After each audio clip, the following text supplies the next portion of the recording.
Okay. Now I am going to explain the applications of change in momentum. Applications of change in momentum. What is the first application? Application one. Very easy. Very easy concepts. Here there are two methods. Both the methods are explained for one application. One is analog method, second one is vectorial method. Application one. Suppose a ball of mass m, a rubber ball of mass m, thrown towards a vertical wall perpendicularly with a velocity u, and the ball will strike the wall with a velocity u, and it returns with a velocity v, or rebounds with a velocity. What is the magnitude of change in momentum of the ball? Let here, this is the situation. It is a vertical ball. It is a vertical rigid ball. And a ball of mass m thrown towards the vertical wall perpendicularly, and the ball will strike the vertical wall with a velocity u, and returns or rebounds with a velocity u. In this situation, what is the change in momentum of the ball? Right? Initial momentum P1 is equal to m into u. This is along this direction towards the ball.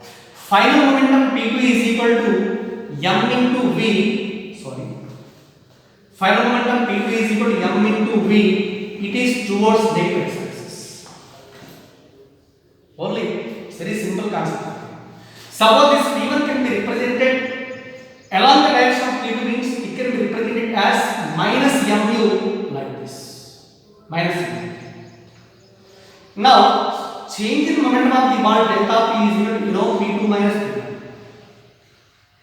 Before we finally change in momentum, compulsory P1 should be taken as along the direction of P2. Remember this point. P1 must be taken along the direction of P2, right? Delta P equal to P2 minus P1. What is P2? mb minus of P1 is equal to minus mb. That is equal to mb minus into minus plus m into u. That is equal to m into v plus u. This is the magnitude of change in momentum of the ball. Okay now? This is method 1. Next again, what is method 2? Method 2 vectorial. This is the perfect method. This is not an analytical method.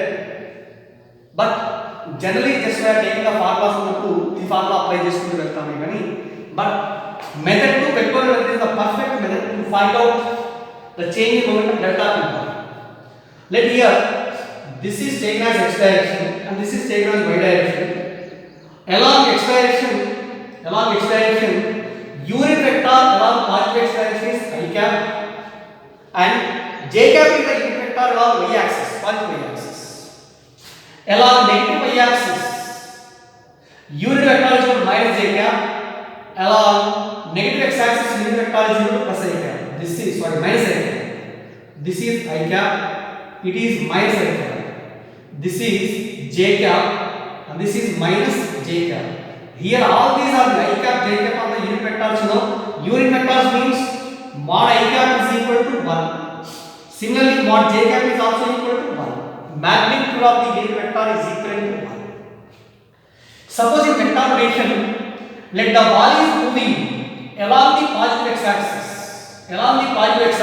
That's why initial momentum P1 bar is equal to m into u into I cap.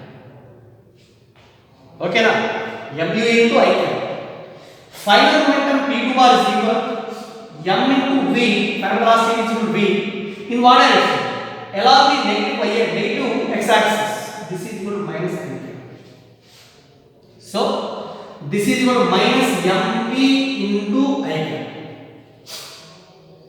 Now, the change in momentum is given by delta P bar is equal to P2 bar minus P1 bar always. That is equal to P2 bar minus MV into I cap minus P1 bar is equal to MU into I cap. That is equal to minus M into V plus U into I cap. Right? Minus M into V plus U into I cap. Here the negative sign indicates change in momentum is also taken along negative x direction or perpendicular to the wall and away from it. Magnitude of the change in momentum means modulus of delta P bar is equal, delta P is equal modulus of minus of M into V plus U into I cap, that is equal magnitude of I mean minus means 1 M into V plus U into magnitude of I cap is equal. Therefore, change in momentum delta P bar delta P is equal to M into V plus U. Here also M into V plus U. But by using this relation, we can find the direction of change in momentum also. But direction of change in momentum is delta P bar equal to minus I cap. Minus I cap means along negative x axis. But change in momentum will be taken along the negative x axis. Right? Next one, second application. Application 2. Suppose a bar of mass M is thrown towards a vertical wall. It is a vertical wall. It is a vertical wall. The ball is thrown towards the vertical wall along this direction, not perpendicular to wall, such that at the point of instance, this is the normal drawn to the vertical wall. It is a normal. Okay. Also given mass of the ball is equal to M. Let the ball strike the wall with a velocity U and rebounds with a velocity So initial momentum P1 bar is equal to M into U. It is along this direction. Final momentum is equal to P2 is equal to M into U. Here, this vector and this vector, they are not lying along x direction or y direction. Compulsory these vectors will be resolved into perpendicular components like along x and also y. Here, the ball makes an angle theta with the normal, and after reflection it also makes the same angle theta. It is a vector, suppose on this point, it is the x direction and this is the y direction. Right? This is the angle theta and this angle is also equal to theta because these two are the alternate angles. Now, MU will be resolved into two perpendicular components. Along this direction, this component is MU cos theta and perpendicular direction is equal to MU sin theta. Also, it is the final momentum, Final momentum also resolved into two perpendicular components in the xy plane. This is the x direction, negative x direction, and this is the negative y direction. Here, this is the angle theta. It is also equal to MV, component of MV along this direction is equal to MV cos theta, and this is MV sin theta. Okay, now let us write down the vector form of initial momentum. P1 bar is equal to MU cos theta in what direction? MU cos theta into I cap plus another component is MU sin theta. This is what direction? Negative y axis minus j cap. So plus MU sin theta into minus j cap. Or this is MU cos theta into I cap minus MU sin theta into j cap plus into minus minus. Final momentum P2 bar is equal to P2 bar. It may be in the form of two rectangular components. This is x component, this is y component. X component is along negative x axis. That means minus MV cos theta into I cap, and this is along negative y axis minus MV sin theta into j cap. So this is P2 bar. Therefore the change in momentum is represented by delta P bar is equal to P2 bar minus P1 bar. That P2 bar is equal to minus mv cos theta into I cap minus mv sin theta into j cap minus of P1 bar minus mu cos theta into I cap minus plus mu sin theta into j cap. That is equal I cap terms అక్కడ j cap terms అక్కడ ఇక్కడ minus mv cos theta minus mu cos theta. That means minus of m into v plus u into cos theta into I cap, and in these two minus or plus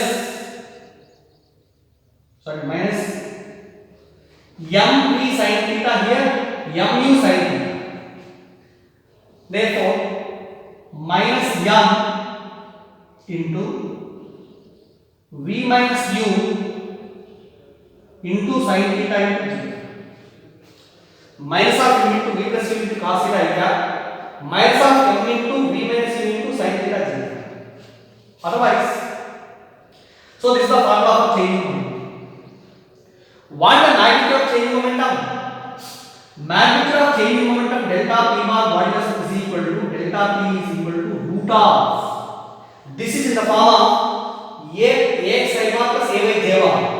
Magnitude of a bar is equal to root of x square plus a y square. That means m into v plus u m square into v plus u whole square plus m square into v minus u whole square. V minus u whole square. By using this formula, we can convert the we can derive the formula for changing momentum. Total changing momentum is equal to like this. Okay. So next here,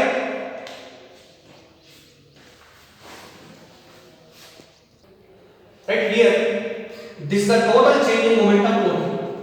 But it is asked that what is the changing momentum of the ball along the wall and also normal to the wall. First one,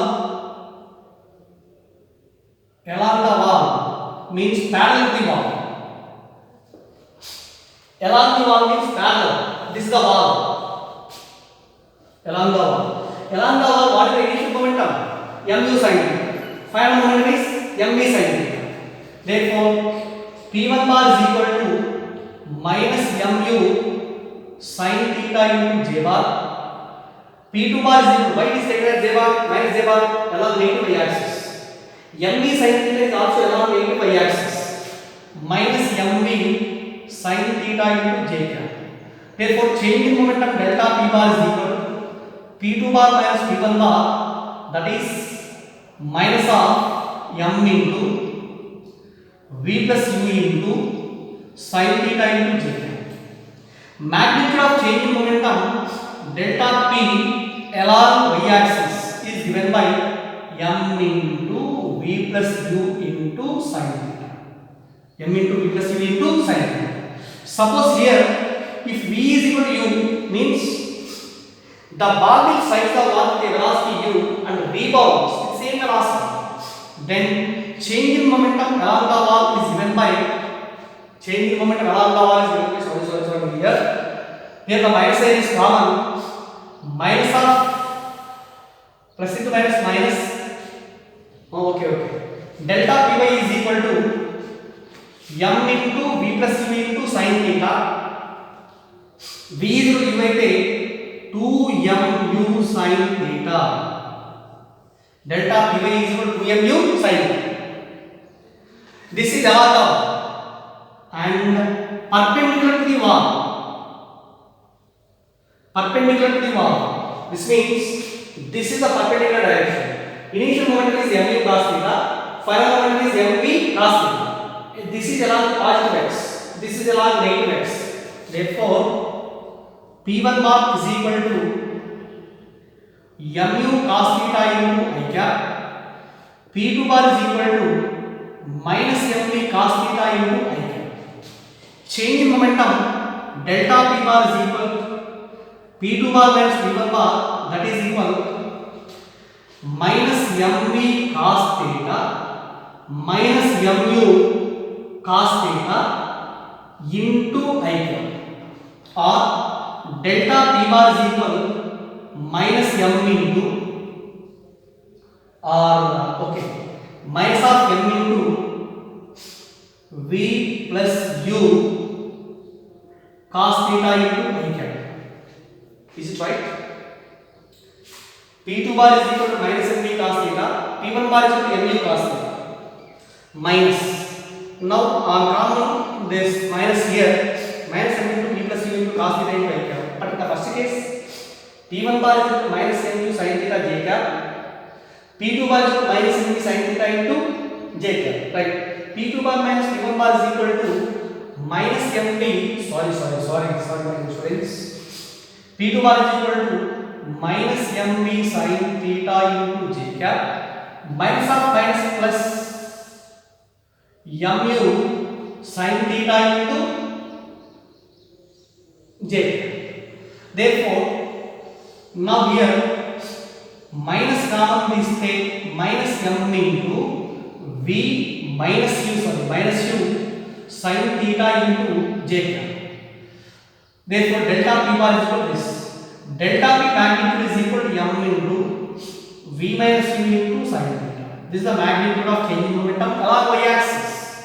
Suppose if v is equal to u, changing momentum along the wall is equal to v minus u means 0. So see here. Next one, here delta P bar equal to minus m into v plus u cos theta into I cap. Magnitude of changing momentum is equal to m into only v plus u cos theta. Delta P equal to m into v plus u cos theta.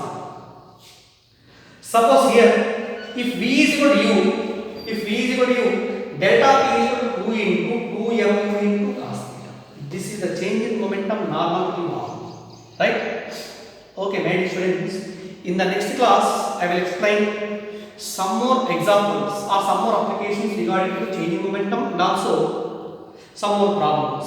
Thank you.